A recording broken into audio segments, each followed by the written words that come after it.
tudo bem? Seja bem-vindo ao canal Ao Encontro da Química. Se é novo aqui no canal, você deve ter visto aí na vinheta que, além de trabalhar conteúdos que vão ao encontro da química, com situações da química no dia a dia, o canal tem a preocupação de trabalhar questões de vestibulares. Para você que já conhece o canal, você deve saber que esse canal já teve uma preocupação de trazer aqui uma playlist voltada para a Química na UES, que é um vestibular tradicional aqui em Fortaleza, no Ceará. Teve também a preocupação de trazer uma série voltada para Química na UVA, um vestibular em Sobral, também aqui no Ceará. E teve também a preocupação de trabalhar em uma série questões voltadas para dicas e resoluções do Enem. Ok? Isso a nível nacional. E agora o canal ele abre espaço aí para mais vestibulares. Essa série que se inicia hoje é uma série que traz aí a química nos mais concorridos do país, nos vestibulares mais concorridos. E hoje a gente começa aí com o número 1, a FUVEST. A ideia é trazer aqui a resolução das questões da prova geral da última edição agora de 2021. Primeira questão, questão 80 da prova FUVEST 2021. Observe o diagrama que mostra de forma simplificada o processo de fabricação do açúcar. Eu vou aqui ampliar a imagem para melhorar a nossa visualização. A gente tem aqui a cana-de-açúcar passando por um processo de moagem, transformando-se em caldo bruto. Após a purificação, transformando aqui o xarope, que por cozimento e cristalização forma aqui cristais mais xarope, que passa por uma centrifugação, transformando-se aqui em açúcar mais melaço. Esse é o diagrama. Já vou ampliar novamente para a gente comparar com as alternativas, mas de acordo com isso vem um comando da questão. Considerando essas informações e seus conhecimentos sobre separação de misturas e transformações químicas e físicas, num trecho grifado o termo sublimar é usado. Esse trecho grifado que ele coloca aqui faz parte de um texto. Eu não coloquei nesse slide para não ficar muita informação aqui nessa página, mas o trecho grifado é exatamente esse, ó. A usina o leva a sublimar em cristal o par do xarope. Então, de acordo com esse trecho e os nossos conhecimentos aqui envolvendo transformações químicas e físicas, além dos métodos de separação de mistura, a gente vai identificar dentre as alternativas qual é aquela correta, qual o gabarito, ok? A letra A fala que o termo sublimar ele é usado de forma correta para mostrar como do líquido xarope é extraído o cristal de açúcar através do processo de evaporação do sólido e secagem. Essa informação ela é uma informação errada, porque quando a gente fala em sublimar, a gente está falando de uma passagem de estado físico caracterizada pela mudança do estado sólido diretamente para o estado gasoso ou o contrário. Então, esse processo, esse nome sublimar, ele não está sendo utilizado aqui de forma correta. O que especifica aqui seria praticamente uma evaporação, ok? Como até fala mesmo no item A. Então a gente descarta aqui a letra A. Eu vou apagando os itens para ficar melhor a visualização dos itens aqui para a gente. A letra B fala que o termo sublimar ele é usado em sentido amplo do processo, já que não corresponde ao que ocorre com o cristal de açúcar, e sim com o melaço que se separa do xarope. Mas se a gente for analisar a separação do melaço e do xarope, né, o melaço do xarope, ele acontece por meio de uma centrifugação. Mas se a gente analisar aqui, isso não seria uma mudança de estado físico, mas sim um método de separação de mistura. Então, o termo sublimar ele não é adequado ao item B. O item C, metaforicamente, já que ocorre precipitação do açúcar com o cozimento do xarope que é separado por centrifugação. Essa aqui pode ser sim o gabarito da nossa questão, mas a gente vai analisar os outros itens para ter mais segurança nessa informação. A letra D diz que é usado incorretamente, já que a obtenção do açúcar a partir do xarope, por meio de centrifugação, é uma reação química. Não se trata aqui de uma reação química, apenas de um processo de separação de mistura. E aqui ele ainda afirma que não necessita do processo de separação. Não seria o nosso item D, sobrando aí duas alternativas para a gente. A letra E diz que, em seu sentido literal, o termo sublimar é usado num sentido literal, já que o açúcar está na fase sólida, no xarope, e passa à fase vapor com o cozimento, formando então cristais de açúcar puro. Também é uma informação errada, até mesmo se ele coloca aqui, que ele está na fase sólida e passa para a fase vapor, que não é o caso, seria sim um método de sublimação, ok? Mas na ideia aqui, quando ele passa de xarope por meio de cozimento e tudo, o açúcar ele não vai passar para o estado gasoso. O que acontece aqui é do xarope ele acaba cristalizando. O próprio sistema ele coloca isso, por cozimento e cristalização, ok? Então, reforçando aqui o nosso gabarito, primeira questão, FUVEST 2021, primeiro vídeo que marca aqui essa série Química nos vestibulares mais concorridos, letra C, ok? Letra C. Questão 81. O meme ao lado brinca com conceitos de química em um jogo popular cujo objetivo é que os jogadores descubram um impostor entre os tripulantes. Está errado, agitar. Entre os tripulantes de naves e estações espaciais. Nele, um dos elementos é considerado impostor por sua característica química diferente. Eu acredito que muita gente conhece esse joguinho aqui, né? Já vi algumas crianças, alguns jovens brincando com esse jogo. Mas a ideia é, dentre esses elementos, há um impostor, ok? A gente está observando quais elementos aqui? Césio, hidrogênio, potássio, sódio, lítio, rubídio e frâncio. Quem tem um domíniozinho aí básico de tabela periódica percebe que a gente está falando do grupo 1 da tabela. Então, quem desses aqui é um intruso? Eu, sem leitura, eu já colocaria aqui o hidrogênio como intruso, porque apesar dele pertencer ao grupo 1, ele não é um metal. Mas vamos ver o que é que tem aqui nos itens, ok? Letra A. Deixa eu diminuir. Letra A. O hidrogênio, por ser um elemento com grande tendência a fazer ligação covalente em uma família com tendência a fazer ligação iônica. Eu acredito que não tenha dúvida, né? O gabarito vai ser esse. Mas vamos lá entender o porquê que os outros estão errados. Sódio, por ser o único que pode ser obtido na sua forma metálica. Se eu tenho todos os metais aqui, todos eles podem realmente ser obtidos aí na forma metálica. A letra B não faz sentido. A letra C, ela traz que o potássio é o intruso por ter raio atômico atipicamente grande, sendo maior do que os elementos abaixo dele na tabela periódica. Os elementos abaixo eles apresentam como uma característica pelo menos uma camada a mais, né? O potássio faz parte do quarto período, abaixo dele tem um que está no quinto, sexto, sétimo período, e esse período indica exatamente o total de camadas que o elemento tem. Então, quanto mais abaixo do potássio, mais camada terá e, consequentemente, maior será o raio atômico, ok? Não faz sentido esse item C. O potássio faz parte, sim, dessa família. Césio, por pertencer à família 2. Como eu falei há pouco, o césio faz parte do grupo 1, que são os metais alcalinos. Frâncio, por reagir violentamente com a água, devido ao seu pequeno raio atômico. Ele até pode ter uma reação violenta com a água, mas o frâncio, na tabela periódica, ele é exatamente o último elemento desse grupo aí dos metais alcalinos. Ele tem aí 7 camadas. Ele vai ser o elemento com o maior raio atômico, ok? Pelo menos até agora com os elementos que a gente trabalha.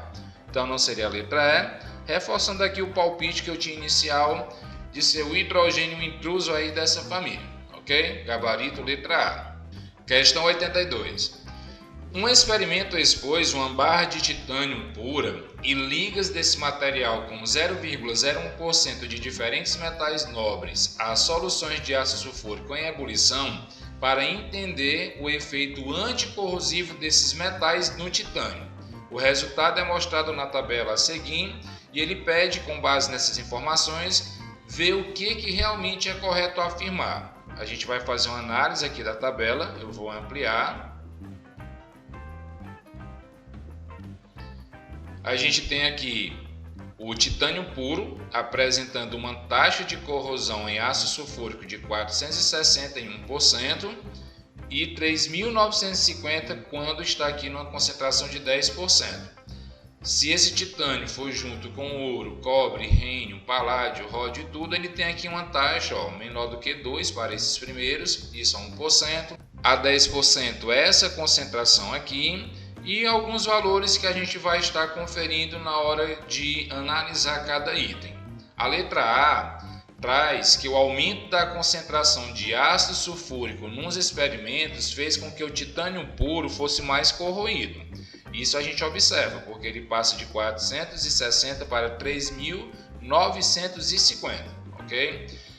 E o titânio com paládio, ródio e platina fosse menos corroído. Só que se a gente observar paládio, ródio e platina, a taxa que estava menor do que 2 aumentou. Aumentou consideravelmente. Então a gente vai estar tratando esse nosso item A como sendo um item errado, aumentando aí as nossas chances de acerto. A letra B fala que para o rênio, o cobre e o ouro, espera-se que a reação com o ácido sulfúrico mais concentrado demore muito mais para acontecer e por isso não foi possível medir. E são esses valores aqui que estão realmente faltando aqui na tabela. Mas se a gente observar, né, o ouro, ele é um dos que apresentam maior taxa de corrosão, certo? E se os outros aumentaram devido à concentração do ácido, a gente sabe realmente que a concentração de ácido ele aumenta, ele acelera a velocidade, a rapidez de algumas reações. Espera-se que os valores não foram informados porque foi muito alto. Mas digamos que eu tenha dúvida nesse item B e eu vou deixar ele aí para tirar dúvida com algum outro item.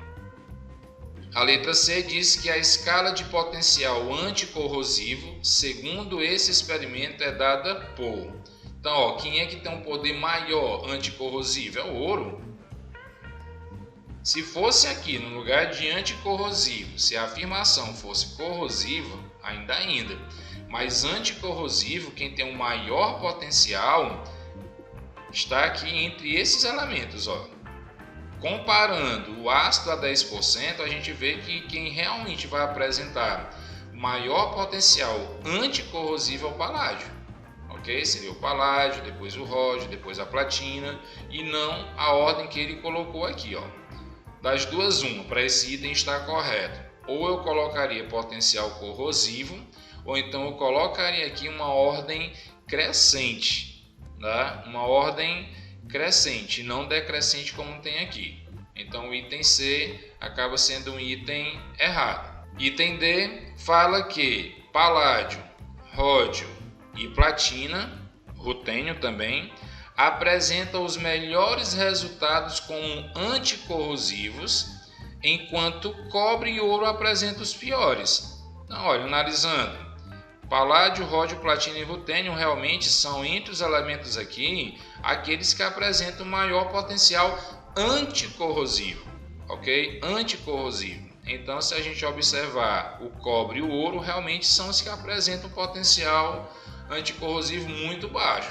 Então, esse item aqui, o item D, ele passa muito mais segurança do que esse item B, certo? Apesar de ter esses asteriscos. Mas vamos lá para a letra E. Titânio puro é menos resistente ao ácido e a adição de outros metais não faz nenhuma diferença. Olha aí, pessoal, tanto de diferença que faz, né? Não tem sentido a gente conferir, a gente colocar o item E como sendo o gabarito. Então, dentre as opções, pode confirmar, o nosso gabarito é letra D, ok? Letra D. Continuando aqui a resolução da nossa prova, esse texto, né, esse texto base, ele vai servir para a resolução, como diz aqui, das questões 83 e 84. Então, muito cuidado aqui na leitura. Um dos indicadores de qualidade do mel é a presença do composto orgânico hidroximetil furfural, que é o HMF. Fica muito mais fácil falar HMF. Formado a partir de certos açúcares, como no caso a frutose, que tem aqui a fórmula C6H12O6. A tabela resume os teores de HMF permitidos de acordo com a legislação brasileira e recomendações internacionais. Não vou fazer a leitura agora dos dados, que eu vou esperar ver o que o item na questão ele está pedindo. Uma das possíveis rotas para a formação do HMF, o hidroximetil furfural, a partir da frutose é mostrada de forma simplificada nesse esquema. Também só vou observar quando a gente estiver nas questões. Nas setas são mostradas as perdas de moléculas ou grupos químicos em cada etapa. Por exemplo, entre as espécies 1 e 2, existe aqui a saída de uma molécula de água. Não tinha dupla aqui, formou uma dupla ligação com a saída de uma molécula de água, certo? Isso para servir de base para nossas questões. Questão 83, de acordo com o que foi visto no texto e no esquema, as perdas indicadas como 1 e 2 correspondem a... Eu vou pegar aqui essa imagem e vou colocar nesse outro slide para a gente conferir de perto o que aconteceu realmente. Então, observando aqui, o que a gente tem, né? A gente tem que essa molécula ela perdeu uma molécula de água, e quando eu falo perder a molécula de água, ela se transformou nessa estrutura. Como teve uma desidratação, formou-se aqui uma dupla, o que acontece aí na produção de eteno por meio de desidratação de um álcool. Isso é reação orgânica de eliminação. E aí ele quer saber o que aconteceu aqui nessa perda 1 e nessa perda 2, o que realmente saiu dessas moléculas. Se a gente seguir as orientações e o que realmente aconteceu aqui no primeiro, a gente vai observar o seguinte, a primeira afirmação aqui, se a gente vamos comparar por quantidade, não vou nem falar de mecanismo agora não, mas se a gente falar aqui por quantidade, você observa o seguinte, tinha 1, 2, 3, 4, 5, 6 oxigênios, certo? É isso, 3, 4, 5, 6, né? 6 oxigênios. Saindo aqui a molécula de água, ficou 1, 2, 3, 4, 5 oxigênios, certo? 5 oxigênios. Se a gente observar aqui, passou para 1, 2, 3, 4 oxigênio aqui, 1, 2, 3. Então, o oxigênio, ele saiu aí de alguma forma por essas moléculas. Então, olha, e tanto na perda 1 como na perda 2. Se eu olhar aqui a letra A, quando fala H2O, tem um oxigênio e esse aqui como se fosse CH2, tá meio estranho. Letra A, errada. Letra B poderia ser considerado porque eu tenho aqui a presença de 2OH, a letra C com 2OH2, só que esse item aqui eu posso também tirar só levando em consideração a quantidade de oxigênio que tinha em cada etapa, certo? Observando agora mais profundo mesmo, a gente poderia até comparar a quantidade de hidrogênios aí envolvidos, né? Se a gente observar aqui nessa estrutura que tinha antes, né? Até pela fórmula lá, C6, eu vou anotar aqui. Antes, ela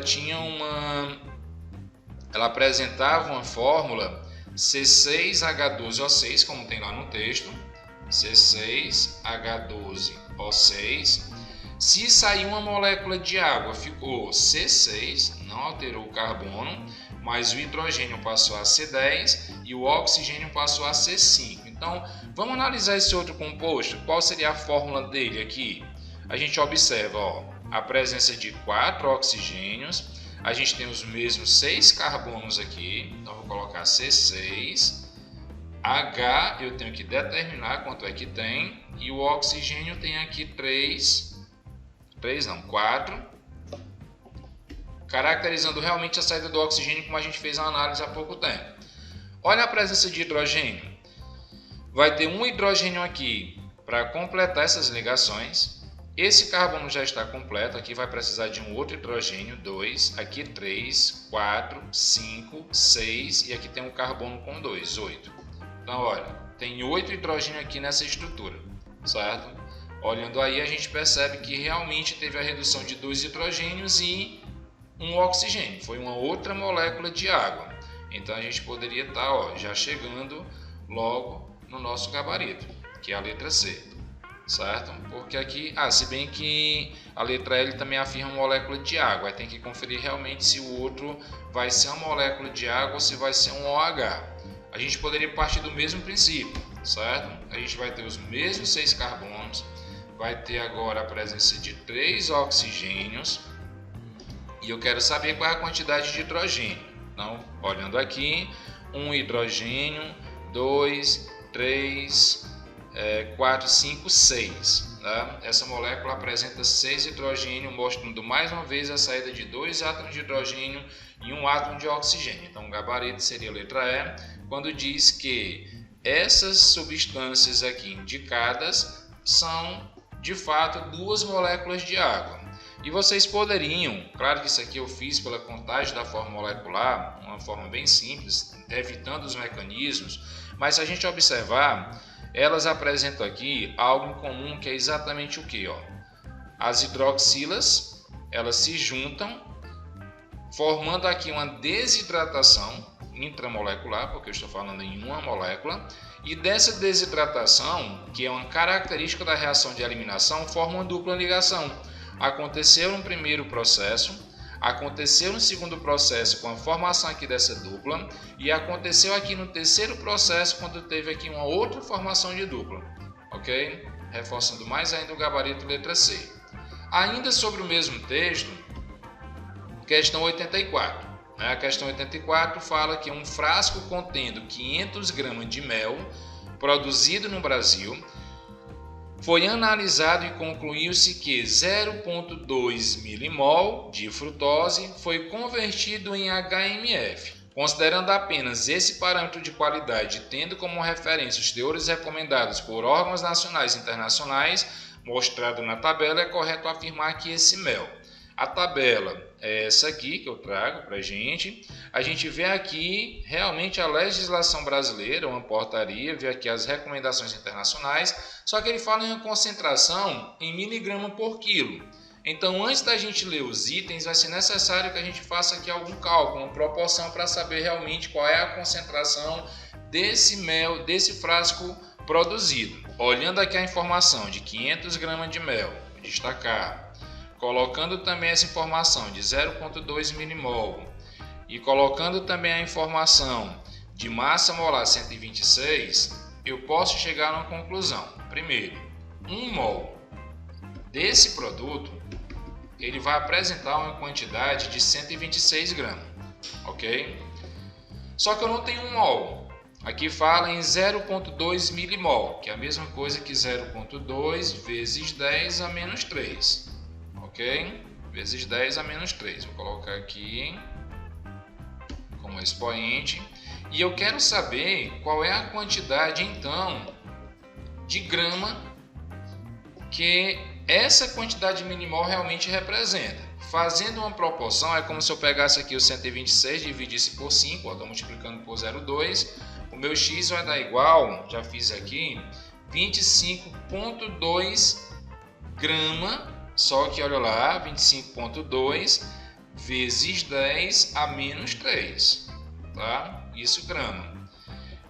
Na tabela ele fala em miligrama. Para converter grama para miligrama, a gente divide por 1000. Ou melhor, multiplica por 1000, né?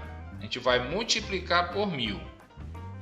Então, se eu multiplico aqui por 1000, é como se eu estivesse multiplicando por 1 vezes 10 a 3, certo? E aí nessa multiplicação, esse 10 a menos 3 cancela com esse 10 a 3. Então vai ficar na quantidade de 25,2 gramas.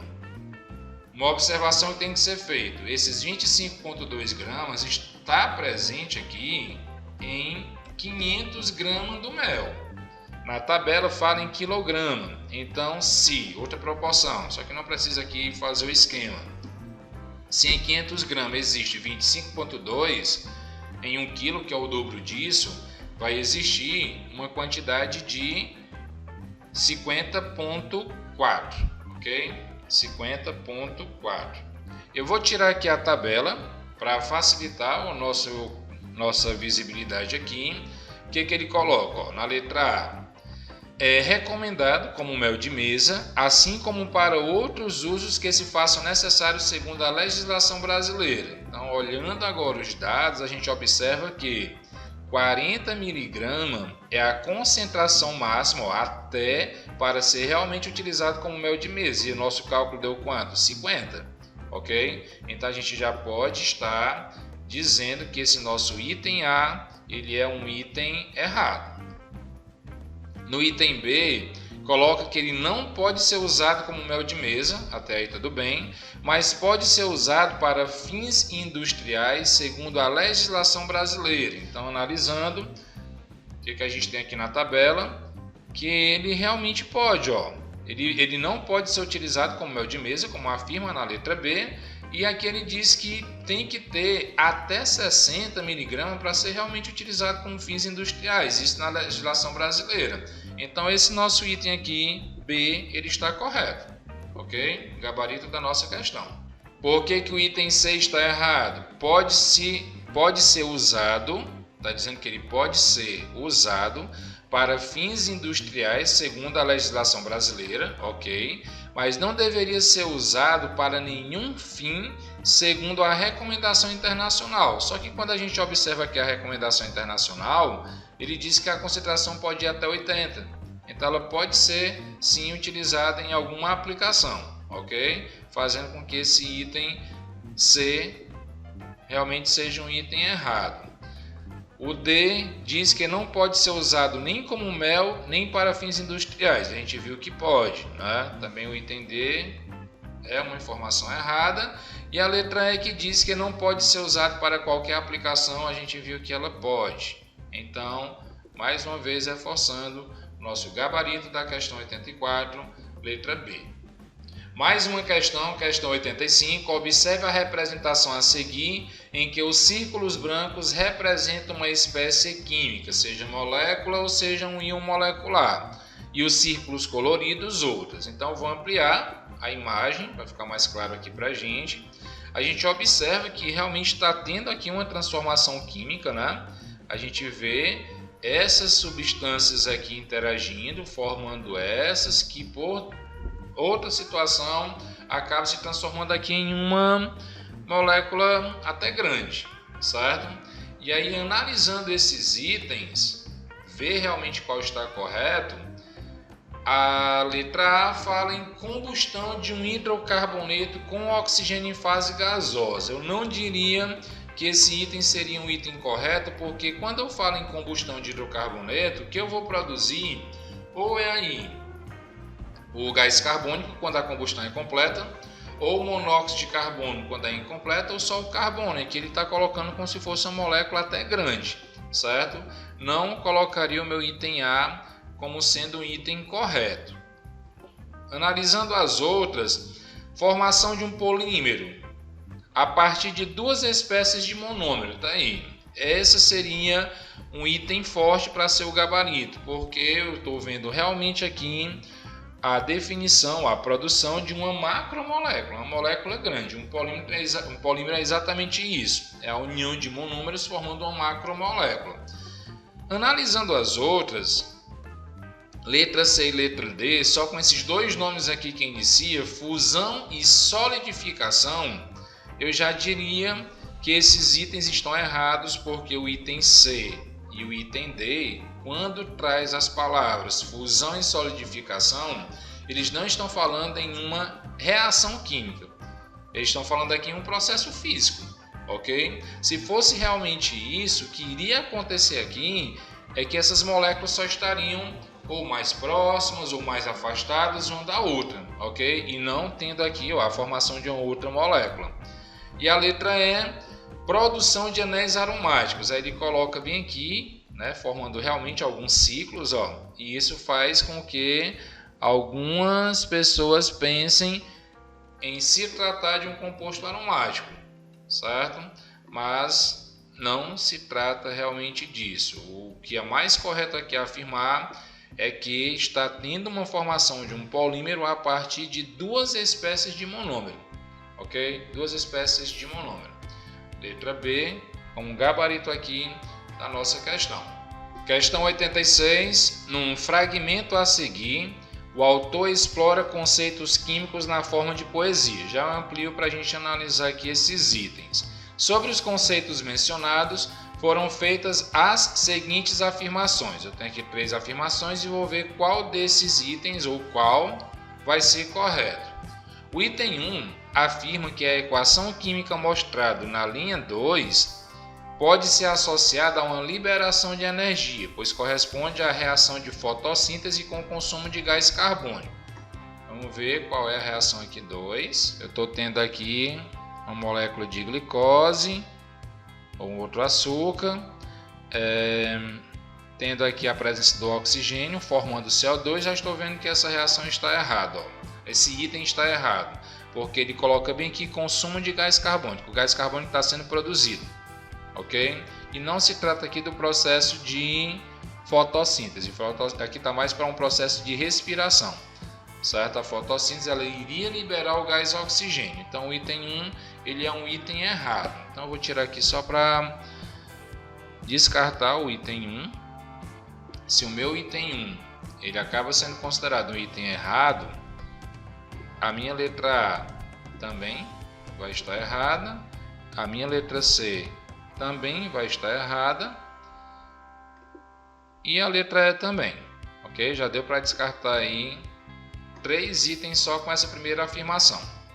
A 2 traz que a equação química representada na linha 6 representa uma reação na qual o número de oxidação das espécies é alterada, sendo associada a uma corrosão. A gente vê aqui a reação envolvendo o ferro, vou aumentar, envolvendo o ferro, o oxigênio e aqui a formação de um composto que realmente caracteriza um processo de oxidação. É o ferro sendo oxidado. E quando ele coloca que ela representa uma reação na qual o número de oxidação das espécies é alterado, faz sentido porque o ferro ele passa de 0 para 3, enquanto o oxigênio passa de 0 para -2. Né? Então esse item 2 seria um item correto. O item 2 estando correto, dá para descartar alguma? Não, ó, não precisava nem de fazer a leitura, né? Porque quando a gente descartou a letra A, a letra C e a letra E, a gente viu que tanto a letra B como a letra D tem um 2. Um vacilo aqui, isso você não pode cometer na prova. O item 3, o modelo incompleto referido na linha 7, refere-se ao proposto por Thomson, que identificava a presença de partículas com carga negativa dentro de uma esfera. Essa parte aqui, ela até é uma afirmação correta, né? O pudim de passa segundo Joseph John Thomson.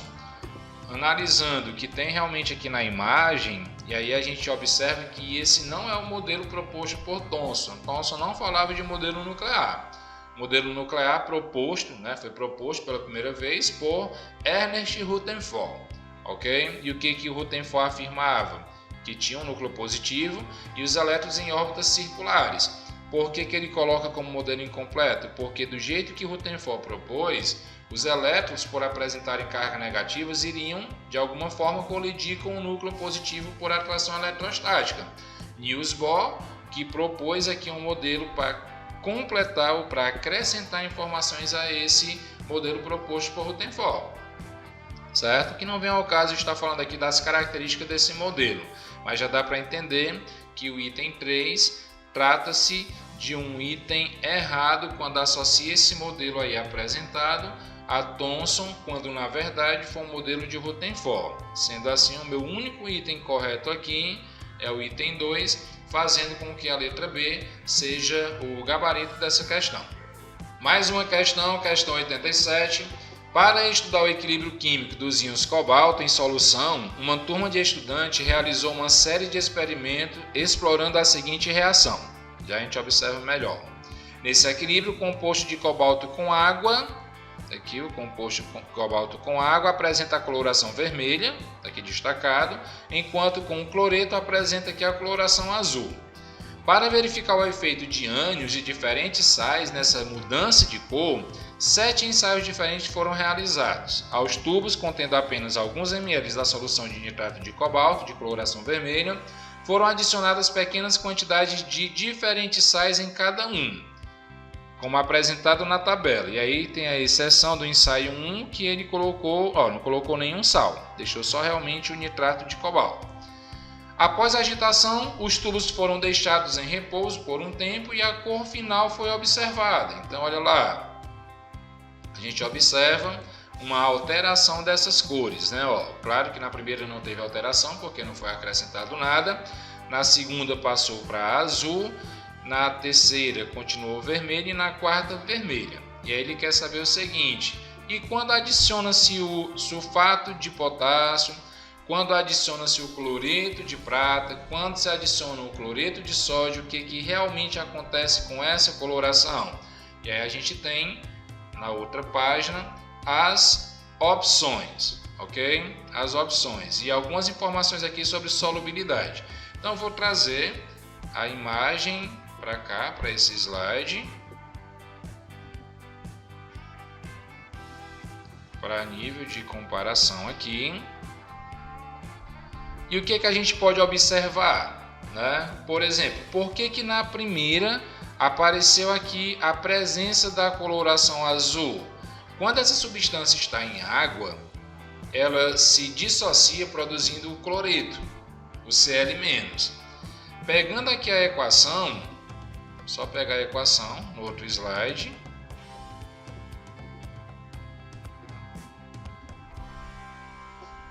Pegando aqui a equação, e como a gente está falando de um equilíbrio químico, quando eu adiciono cloreto a essa solução, o equilíbrio ele tende a ir para a formação do produto. Isso tende à reação direta.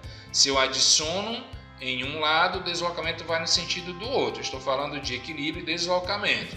Então, é por isso que a coloração realmente passou a ser uma coloração azul.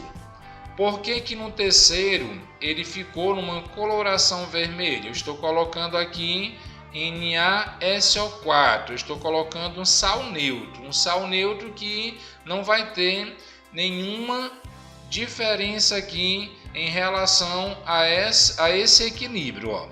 Quando eu coloco CuCl, eu tenho aqui o cloro, que poderia ser adicionado deslocando, deixando aqui o sistema azul. Por que está vermelho? Porque quando a gente observa aqui nessa tabela, a gente olha que o cloreto de cobre, né, no caso o cloreto de cobre 1, ele tem uma solubilidade muito baixa. Ele acaba apresentando aí poucos cloretos, né, pouquíssimos cloretos que não vão influenciar no deslocamento do equilíbrio. É por isso que ele continua na coloração vermelha, certo? Olhando aqui o K2SO4, ele vai ter o mesmo comportamento do Na2SO4, né? Da mesma forma como o sódio tem uma afinidade com o Cl-, o potássio também, tanto que o sódio e o cloro são do mesmo grupo.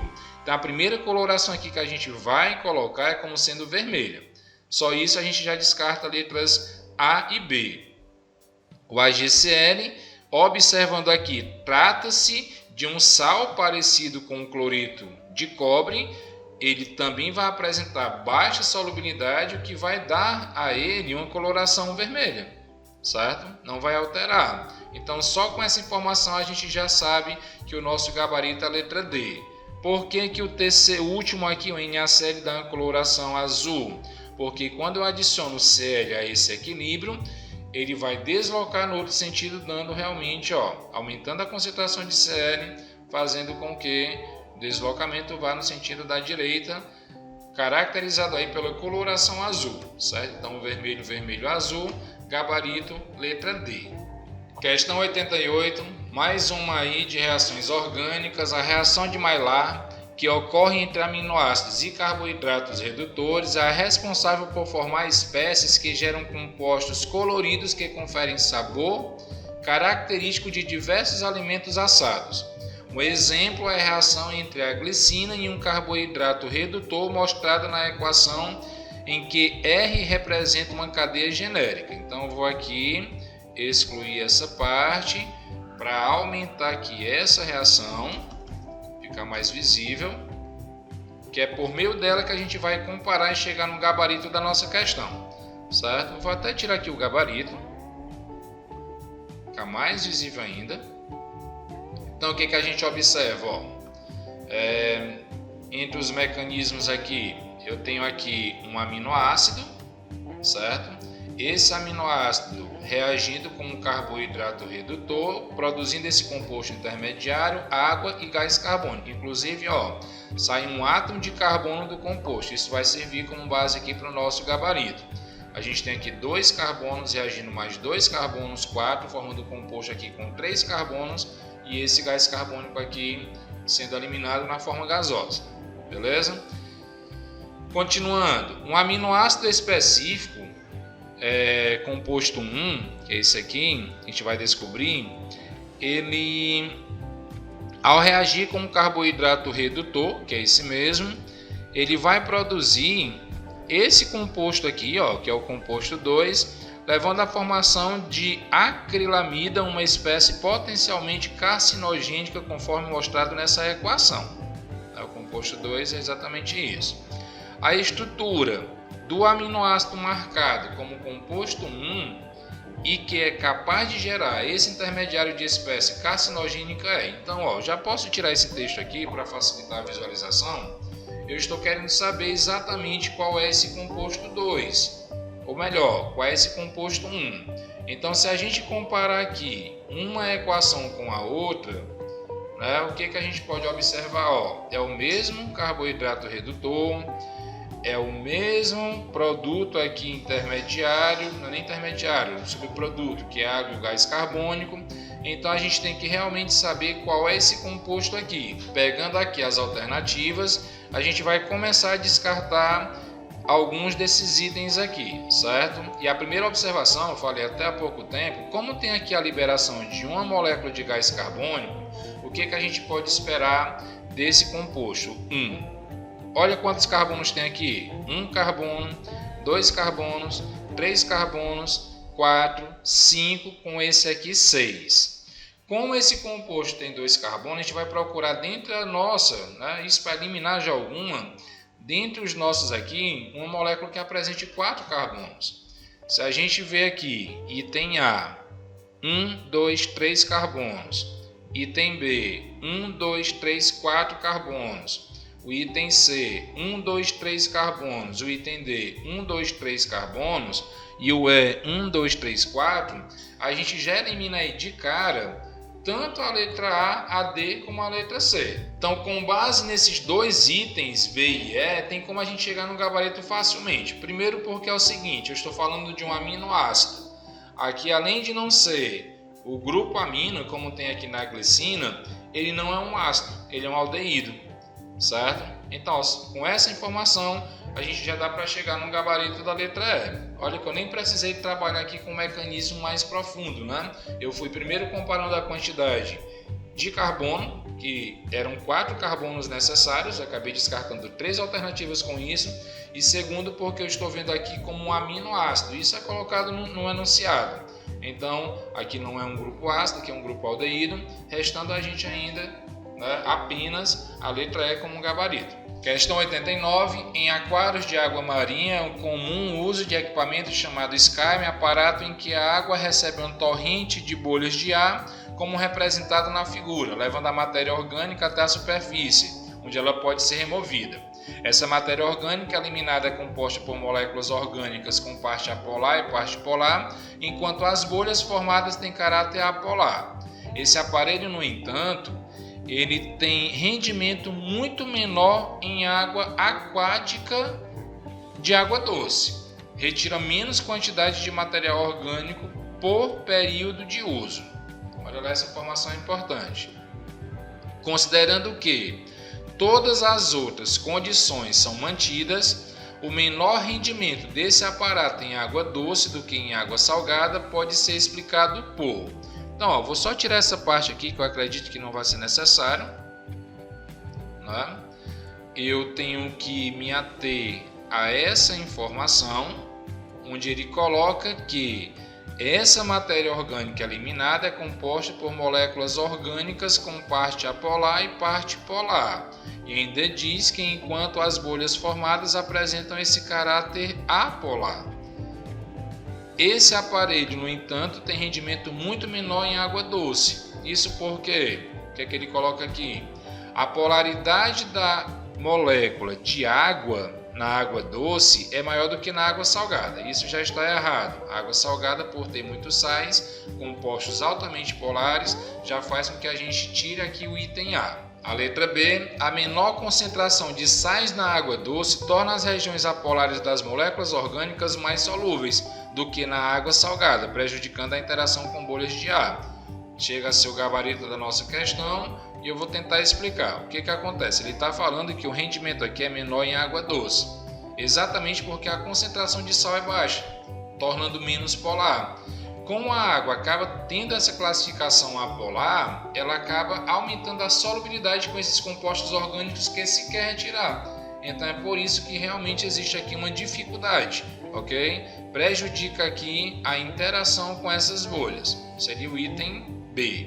Os outros itens, a água doce é mais polar, como eu falei, foi o mesmo critério que eu utilizei para descartar a letra A. A reatividade da matéria orgânica em água salgada é maior do que em água doce, fazendo com que exista uma menor quantidade de material dissolvido para interação de bolhas de ar. Também não vai explicar o nosso item, não tem aqui muita aplicação, muita relação com essa reatividade. E dizendo que a concentração de sais na água marinha é maior, o que torna as partes apolares das moléculas orgânicas mais propensas a interagir. Fica menos propensa. Porque quando se fala em polaridade, a gente tem aí semelhante dissolvendo semelhante. Ok? Gabarito letra B. Chegando aqui a nossa última questão desse que é o primeiro vídeo dessa série. Se você chegou até aqui, aproveitou bastante algumas informações, é capaz de deixar alguma crítica, algum elogio, sugestão nos comentários, aproveita aí para se inscrever nesse canal e ficar por dentro quando aparecer um outro vídeo aqui, tanto da FUVEST como desses vestibulares mais concorridos aqui no país, beleza? Última questão do vídeo, questão 90. A destilação é um processo utilizado para separar compostos presentes em uma mistura com base nas suas propriedades físicas, como por exemplo, a diferença de temperatura de ebulição a uma dada pressão entre componentes de uma mistura. Recentemente, esse termo passou a figurar em estudos de poluição ambiental, nas quais o termo destilação global é utilizado para explicar a presença de compostos voláteis, como os pesticidas organoclorados em águas e gelos de regiões polares, ainda que este composto nunca tenha sido produzido ou utilizado nessas regiões. Com base no princípio da técnica da destilação, como pode ser realmente explicada a presença desses pesticidas? Eu vou tentar tirar essa parte, acredito que dê para a gente entender o raciocínio aqui da questão. Eu quero saber o seguinte, com base no princípio da técnica da destilação, como é que realmente pode ser explicada a presença desses pesticidas na Antártida e no Ártico, já que eles não são utilizados nem produzidos nessa região? Letra A. Eles são destilados nas águas aquecidas dos oceanos e levadas pelas correntes marinhas para regiões polares, onde se precipitam devido às águas frias dessa região. A letra B coloca que eles evaporam nas regiões mais quentes e são levadas pelas correntes atmosféricas para as regiões mais frias, como os polos, onde se condensa e volta para a superfície. Esse aqui está mais comum aí com o nosso processo de produção da chuva, né? Que é o mesmo que caracteriza aí o processo de destilação.